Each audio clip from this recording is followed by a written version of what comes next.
আগামী 15 অক্টোবর উচ্চ মাধ্যমিক সার্টিফিকেট, এইচএসসি ও সম্মানের পরীক্ষার ফল প্রকাশ করা হবে।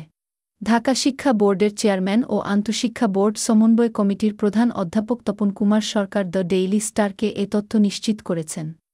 তিনি জানান, 15 অক্টোবর সকাল 11টার দিকে ফলাফল প্রকাশ করা হবে। এ বছরের ফলাফল সাবজেক্ট ম্যাপিংয়ের মাধ্যমে করা হয়েছে। মাধ্যমিক স্কুল সার্টিফিকেট, এসএসসি ও সম্মান পরীক্ষার ফলাফলের ভিত্তিতে বাতিল হওয়া 6টি পরীক্ষার নম্বর দেওয়া হয়েছে। যেসব বিষয়ে পরীক্ষা নেওয়া হয়েছে সেগুলোর পূর্ণ নম্বরের ভিত্তিতে উত্তরপত্র মূল্যায়ন করা হয়েছে।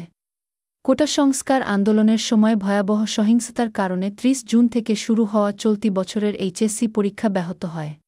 বাকি পরীক্ষা স্থগিত করা হয় এবং হাসিনা সরকারের পতনের পর অন্তর্বর্তী সরকার 11 সেপ্টেম্বর থেকে পুনরায় পরীক্ষা নেওয়ার তারিখ ঘোষণা করে।